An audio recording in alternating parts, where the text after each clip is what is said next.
Welcome everybody to our weekly energy update here from transCODES. My name is Jona Bryndis, airing from Evergreen in Colorado, USA.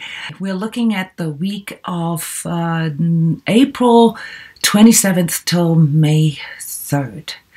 And if you look at the energy barometer, which is sort of my experimental gauge for the overall collective sentiment, you will see that we are looking at a bifurcated week, as I call it again, which means that there are very, very powerful and very positive energies coming in, but depending on how a person processes this internally, it can go either way. And I will explain the bifurcation that I've talked about in the past here in a couple of minutes. I want to say hello to everybody. Thank you for being here live with me. Take advantage of being able to comment or to ask questions at any time. Let me know what country you're watching from. And also, please feel free. There's a lot of people who watch this recording in the edited version, but those of you who are here live, please feel free to comment or describe sort of what you were dealing with. Now, let's not forget, this is an energy forecast for energetically sensitives and empaths. What does this mean? This means that you're going to be experiencing those things probably ahead of time, ahead of other people around you.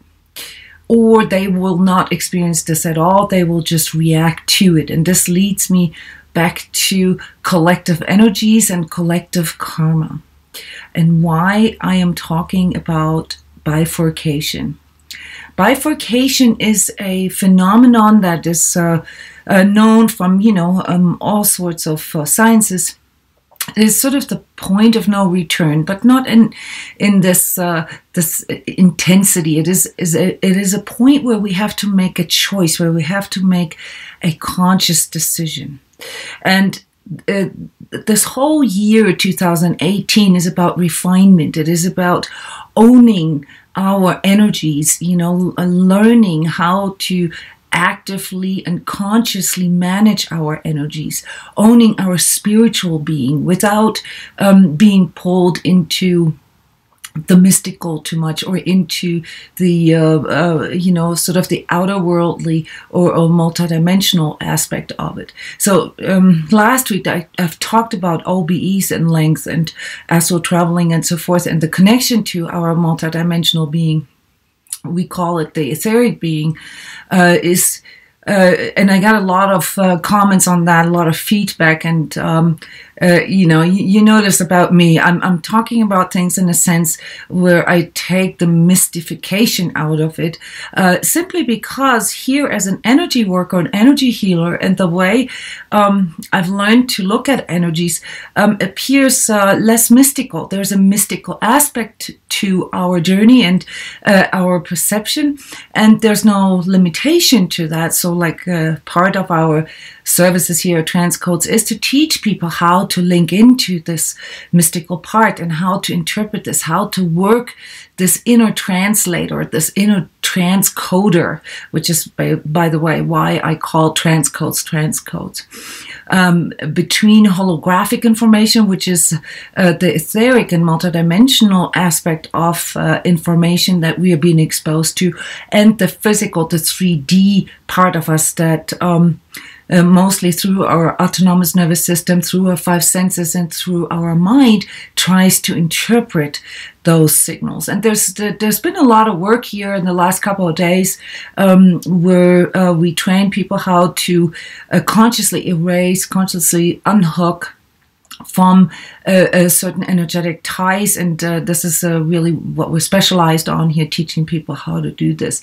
So the point why I'm bringing this up is that when you look at what you are experiencing at your perception, then you will notice that there's a subjectivity to it. And we all know this. The human nature is subjective, obviously. But from an energy work perspective, we can see that a lot of the perception that a person has to do with the energetic state a person is in. And so as we learn about energetic states, as we learn about resonances, frequencies, and so forth, how to tune into them. There's many, many different tools, such as sound, for instance, light, colors, but also active energy work modalities, you know, how we can access energies within us, how we can read them, how we can clear them, how we can connect with them, and so forth. So this is energy management training that I have been recommending for many years, because this is what helps us to own our own energy. Now comes the question, how does that relate to the collective? And let me interrupt here for a second to give a personal hello to everyone live here. Hello to South Africa, to Trinidad, to Australia, to America, to Canada. Thank you guys for being here. I miss the days when I did Facebook live streams where I got all these hearts, you know, running over my screen. So please don't forget to push the like button. This has to happen for every video, basically. And yes, please comment here or ask if you have a question. So how does this relate to the collective? So we all know that there's something like what you may want to call global awakening or global transformation, collective awakening going on. And most people, even those who are not really from the sort of new age spiritual scene, have been noticing a shift roughly around the 2012 transition, all right? And this is not really, you know, the apocalyptic aspect. It is more so a major transition that is happening here for us as a collective. And there's the innovators, you know, and the pioneers of that. This group makes up probably 10 to 15% of the population. So the majority of the population, the collective, so to speak, does not really experience this, but these 15% sort of culminated as this group, as what I'm addressing you as empaths, energetically sensitives, spiritual people, if you will. This group of 10 to 15% is actually perceiving and experiencing this transformation firsthand. And so we must not forget this, that when we're talking about collective energies, that we are always sort of up against this to a certain degree. Now, I've defined collective energies and the effect that they have on our energy system many times, compared it with like weather conditions. So those are outer weather conditions that influence us. But whether or not, you know, we go into resistance with them or we have a problem with collective energies depends on how adaptable we are and how willing we are to enter this process of owning our own energy. A person who is able to own his or her own energy is not affected by collective energies as much. You will still perceive them, you will still notice them, you will notice sudden shifts within you, you know, whether it's in your physical, in your emotional, in your mental, in your relationships, or if you are trained, you know, you can also see this on an energetic level.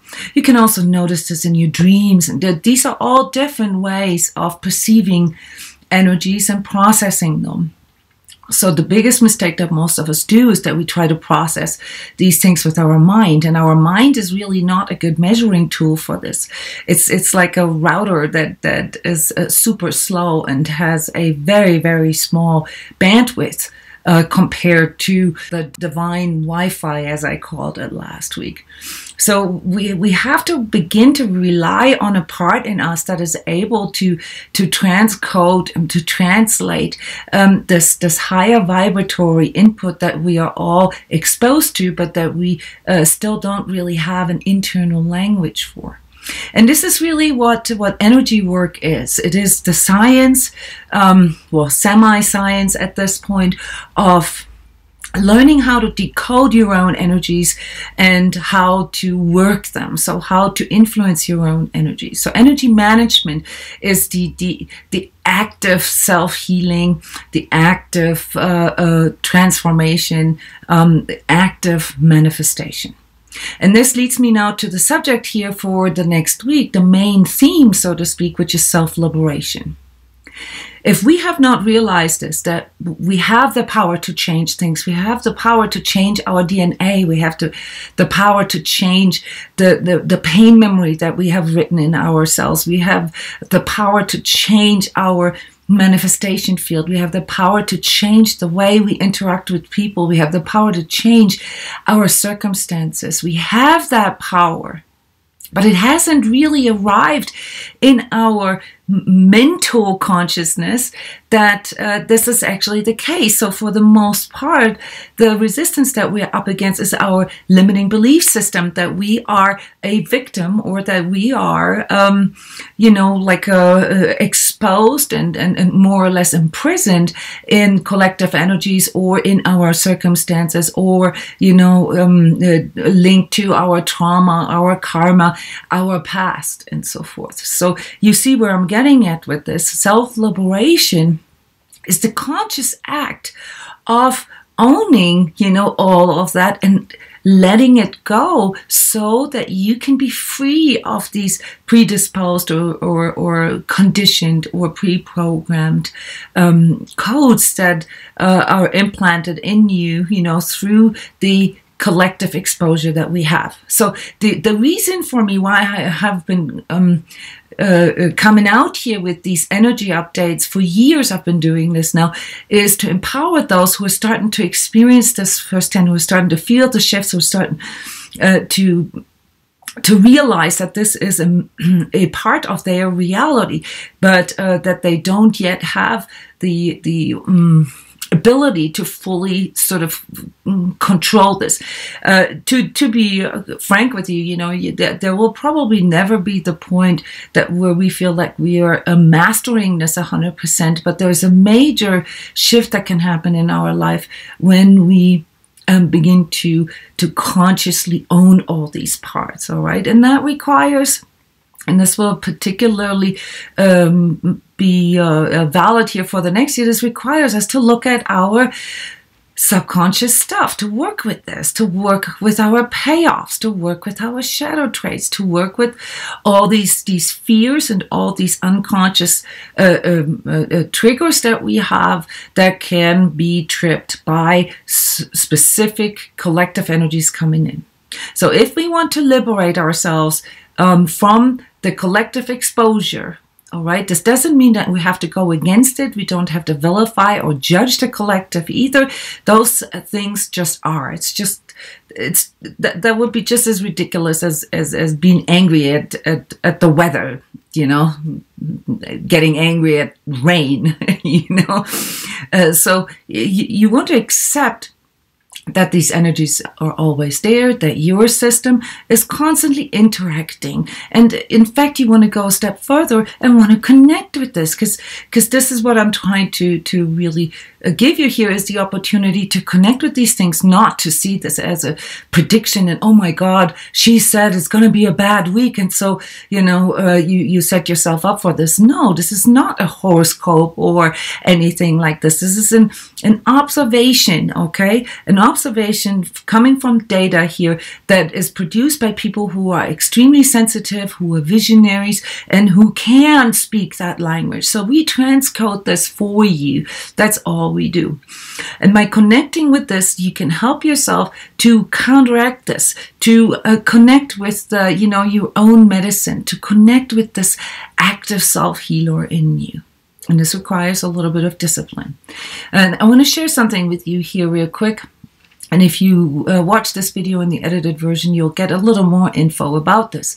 But this is basically how I see the world and a human energy system based on energy frequency. So you see this scale here on the left from 0 to 10, and this informs you about energetic levels, energetic power levels, so to speak. And there's a major distinction here between the red and the blue zone, as we often call this, which really differentiates the energies into contractive or imprisoning or non-conducive energies, and the blue zone here that you see in the upper half that connects you with expansive energies, with energies that are higher in their vibratory rate and that lead to sort of a more conducive outcome. And as you can see, these energetic states are connected with different emotions. They're connected with different coping mechanisms and triggers that we have. So for most of the people who learn how to do energy management, this is actually a really, really cool tool, because you begin to see what the actual energy levels of these emotions are and these tendencies that you feel within yourself. And when it comes to actively overcoming certain states that you're caught in or imprisoned in, it means that you have to really work with, like, okay, so where am I at? This is always, of course, the beginning of the self-healing and acknowledging that. But what is it that I need to let go of? And then the letting go of is sort of the theme here for next week. And the bifurcation comes through, either the willingness to let go or the resistance to letting go. So expect that the collective is not willing to let go, and the collective will run into these red zones here of this barometer. Those of us who make this conscious decision, to let go of whatever triggers, there's a lot of powerful energy coming in, and it brings in a lot of courage, and this can help people to really sort of go into this place of courage here, where they can let go and where they feel empowered and where they start new things, where they feel like they can resolve things and so forth. But if the letting go doesn't happen, and the anxiety or the depression or the anger, dominates our energy, then we will unwillingly be caught in these red zones. And so the big shift here in all our lives, and this is almost like the collective task here for these next 10 years, I'd say, is to liberate ourselves from the karmic collective impulse or exposure that we have. It's kind of like in the Matrix movie, where we consciously decide that we don't want to be part of this way of perceiving things. And in the past, I've often called this the paradigm change, changing the paradigm of understanding yourself as an energetic being. So once a person crosses that threshold, then you can actually begin to actively work with your own personal karma that, has an influence, sort of on like what kind of situation were you born into, what kind of relationship were you exposed to, and what is sort of the purpose and the lesson in this. The karmic task, so to speak, that leads me to my higher purpose. And that's done when this second threshold that you see here, when we can transcend our personal karma. So just to give you guys a heads up here that whatever the energetic barometer, sort of predicts, this doesn't mean that you are going to be affected by it. It just means that this is what you can expect. So you can expect either or for next week. Generally, I think this is a very positive time that we are moving into, just to give it a little bit of a value, because it strengthens us from within. It empowers us. It reminds us of our values. It reminds us of why we came here. And it also brings us back into this connection with the world and with the people that we love and the people that are conducive for our journey. And the conduciveness, which is, measured here in this infographic that you just saw in the red or blue character, whether something is contractive or expansive for you, is something that you are now, you're now at a point where you have to decide that, where you recognize that you actually do have a choice. So the only difference between someone who's transcended a lot of the collective and personal karmic stuff and someone who hasn't started working on this yet is that the person who has already recognized that he or she has a choice. And the good news about this is that we all have a choice. But it requires us to let go of the attachments that we have, the things that keep us here, whether it's the money, the fame, the attention, the pain, the victimhood, you name it. And this is the hard part. This is where the shadow aspects come in, and this is why we all struggle with this.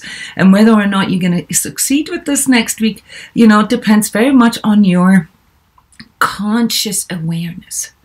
Okay, there'll be impulses next week where you feel like you're not wanted, you don't belong, you know, you will not feel supported by your surroundings, and you may even feel a sense of loss, you know, because it triggers our owning. It triggers, you know, what do we own? And when we are not really in that place, in that higher vibratory place of owning ourselves, owning all our choices, owning all our manifestations, then they will own us. And then owning turns into possession. All right, so this is how basically one view from a higher consciousness level that produces a very positive perception and outcome of the situation can at the same time produce a negative perception and, you know, total mayhem and very intense conflict. So next week we're looking at something like that, which means for us personally, we need to make sure that we stay very conscious with this, and I'm going to go through the energy tips here for you in a second. I just want to reflect real quick on how this may play out here in the collective. So geopolitically, we're looking at a bit of a critical time here for this next week, okay? So there are conflicts possible, and I'm seeing these conflicts primarily in Europe. Europe is something that, especially from the American point of view, is not so much on the radar, but there is a very long-standing karmic conflict going on in Europe right now. And things are escalating there because the existing systems, the existing power structures are falling apart. So there's no clear leadership. There are no clear values. And people are starting to get really, really frustrated with the governments. This is something I want you to look at. Look at the UK, look at Germany. Those are hodgepodges for global geopolitical conflicts. They have been, but it's escalating to a point now where in this next week especially, things could escalate even more. Then the same is happening in the financial system, in the banking system. And you know this here with Crypto Spiritual and Crypto Staffer. I'm reflecting on how these collective energies play out in the blockchain crypto related technologies as sort of the fourth industrial revolution now, you know, as this like massive sort of collective movement. But what I'm referring to is really for the next week a bit of a critical situation with the banking system. So look at news that are coming from sort of global finance, not so much the crypto market itself, but global finance. As far as the earth itself is concerned and earth changes, you know, it's a very powerful energy that is coming in right now, and it's a renewal energy, as we've discussed a few times, which you know, brings in a wonderful opportunity for healing and for correction.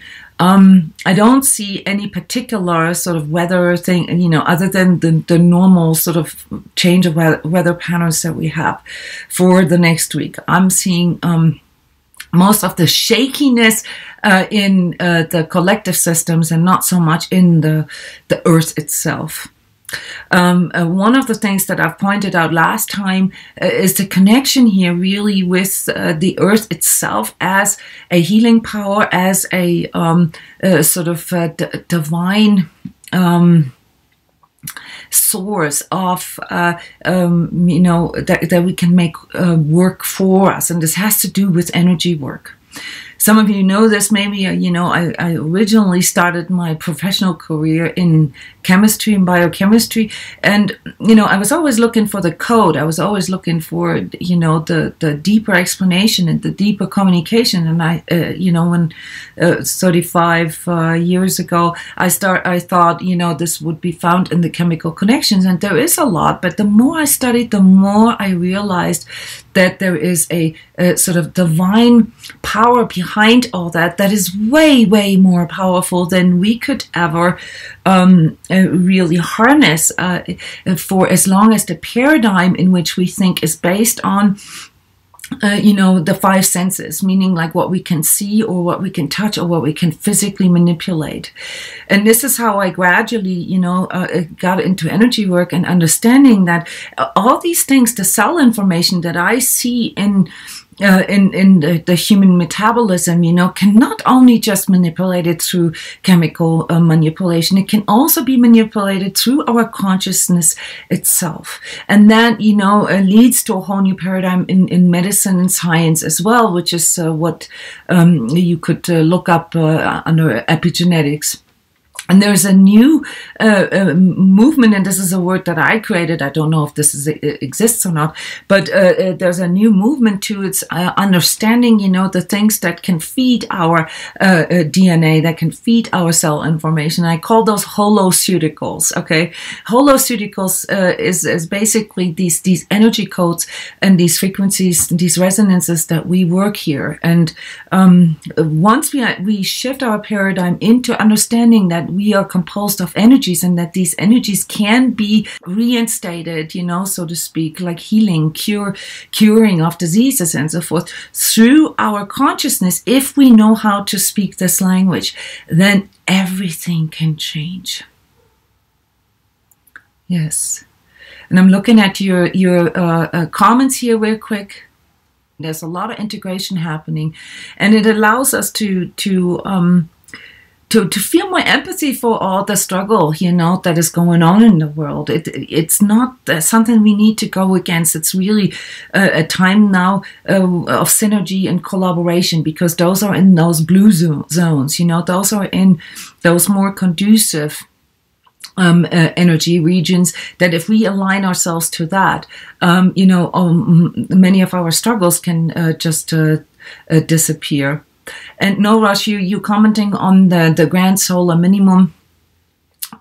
Yes, there is also the connection with solar activity and so forth on our energy system. That is the exact same language, so to speak, that I've mentioned in the beginning, things that influence our energy, collective energy. So the planet itself and the frequency of the planet itself has an effect on our energy body as well. But it is just like with weather conditions, you know, it goes through its own cycle. The overall power that really comes from our planet is actually linked to a higher vibratory source, and that is creation, beauty, and healing. And therefore, you know, most of the spiritual teachers or energy workers will confirm this, you know, is an alignment to Gaia, to the planet itself. Is in general conducive. So, you know, as energy tip, every week I could basically recommend you guys to go out in nature more. But some of us are very or specifically deprived on connection with nature. So this whole next week, guys, is all about connecting with things.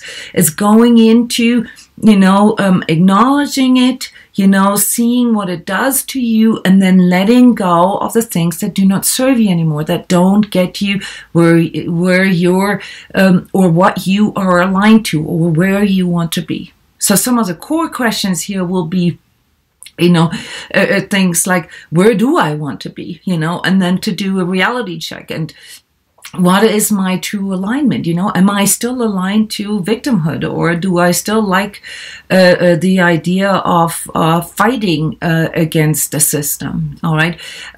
Do I even allow connection with others? Am I even, you know, can I ask for help?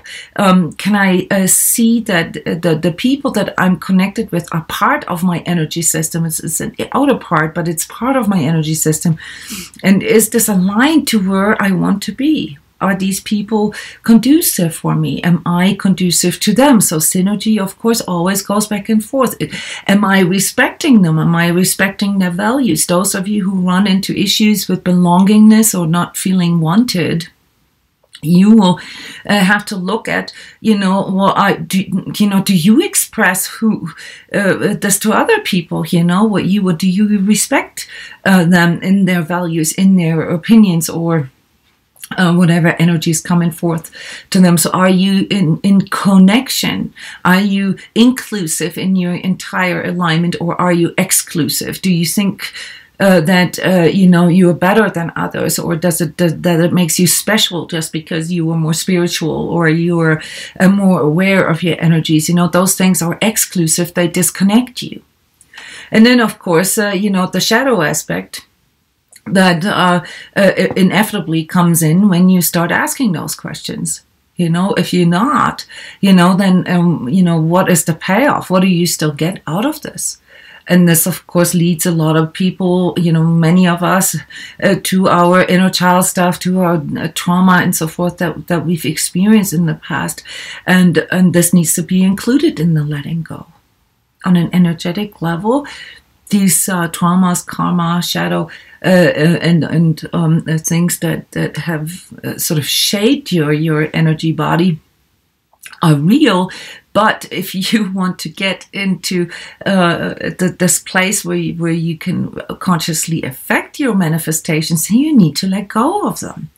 If you allow them to pull you back in and to use, you know, your past experiences, say, as justification for, you know, your anger, or for, you know, jealousy or envy, or for going against things, you know, then...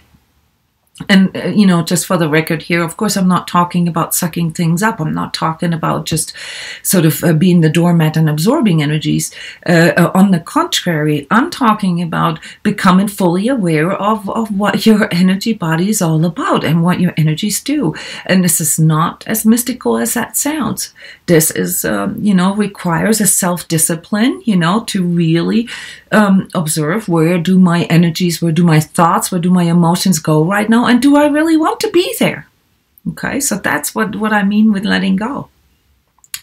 And don't underestimate the discipline aspect of that, because sometimes we don't know where this is coming from, and quite frankly, the why doesn't matter.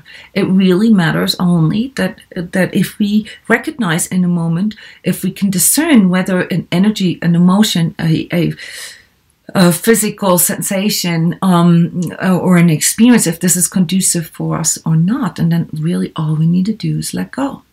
So self-healing, you know, can be boiled down to basically these three different pillars. And I say this over and over again. One is, of course, the self-clearing, the letting go of whatever's in the way, the thing that, you know, is non-conducive. Okay, so you want to learn how to let go of that. Then the second part is to connect with the things that are good for you, with the positive energies, with your higher vibratory, the higher vibratory part in you, and also the higher vibratory energies around you.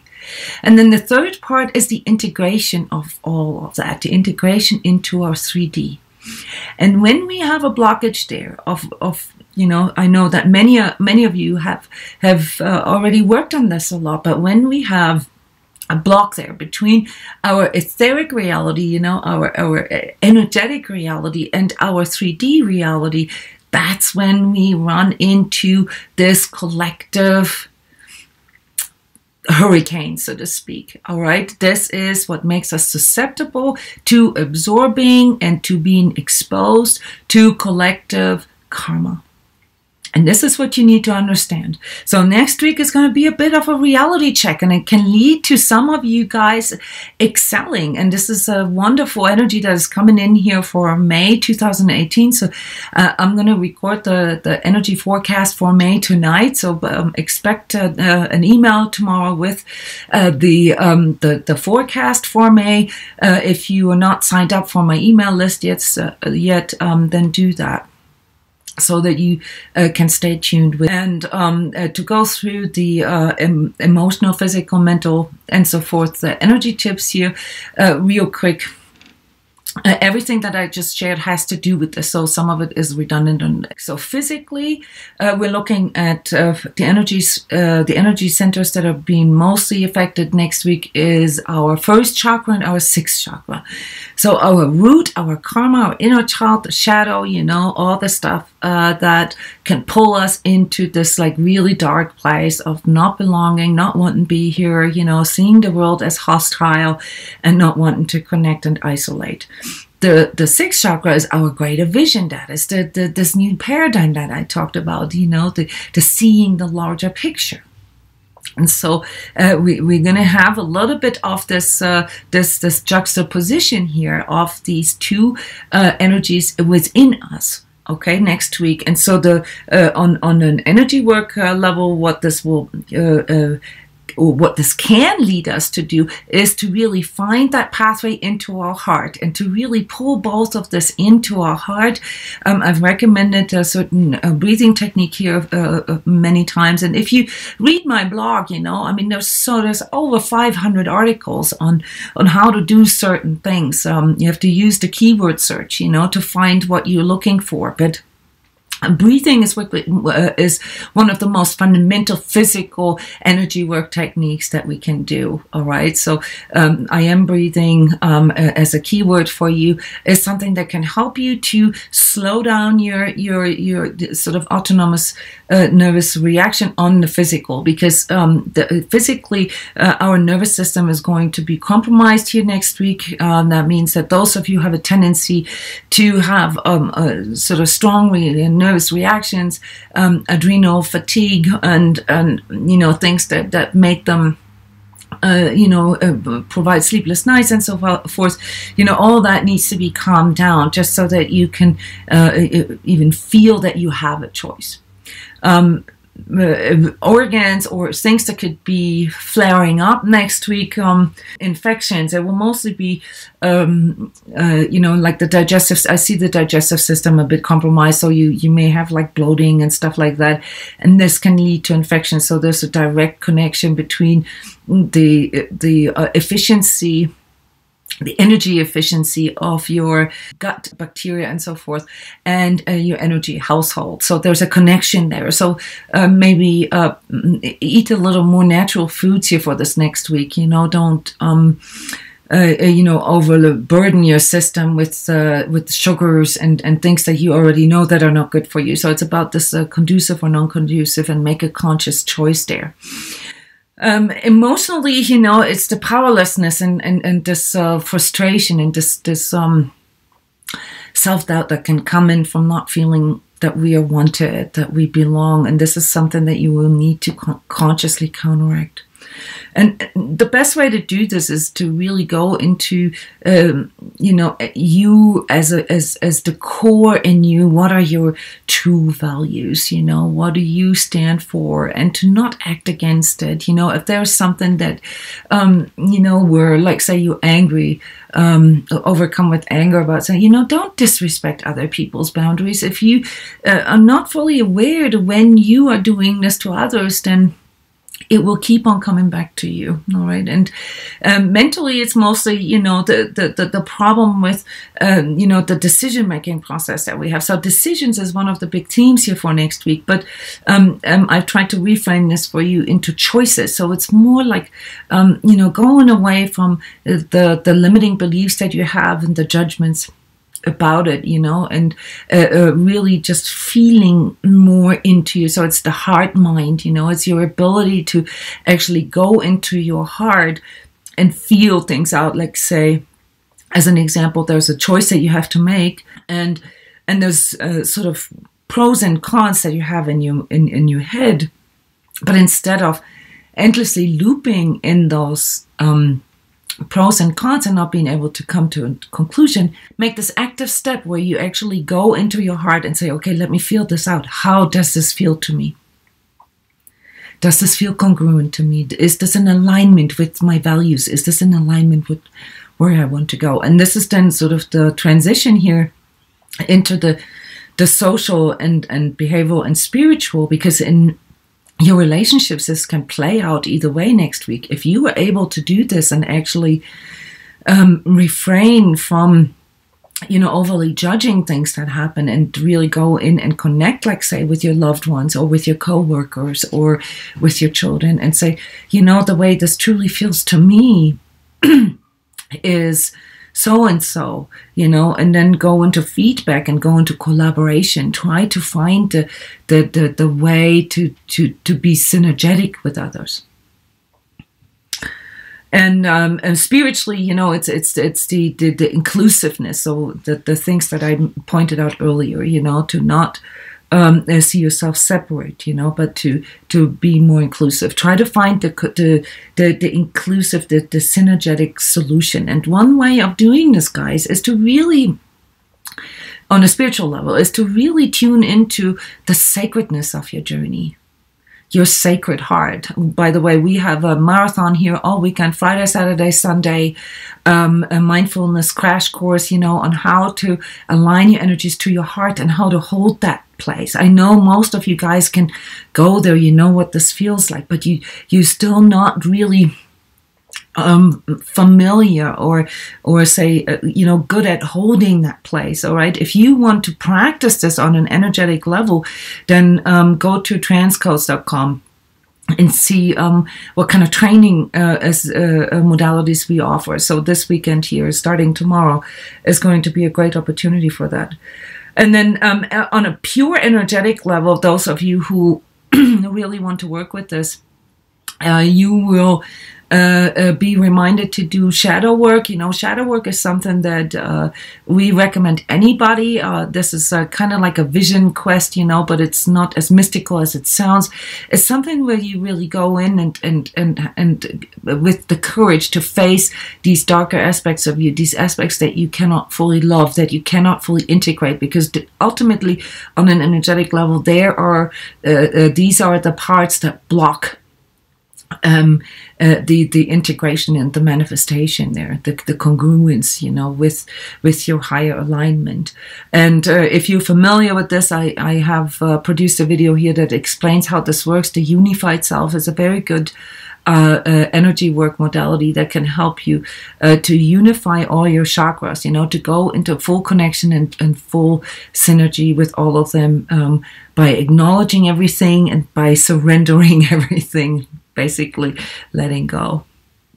Okay, guys, this is it from my point of view. If you don't have any questions, then I will leave you here. Thank you all for coming and for listening. I need to get ready now for the crypto spiritual update in a few minutes. If you're interested on how these collective energies affect the cryptocurrency markets and how I transcode this basically, then stay tuned, come back in 15 minutes. And see what else you can read out of or what you can do with your energetic sensitivity. Thank you, guys. Love you. And can't wait to see you next week and hear how you guys dealt with this bifurcated week. Bye-bye.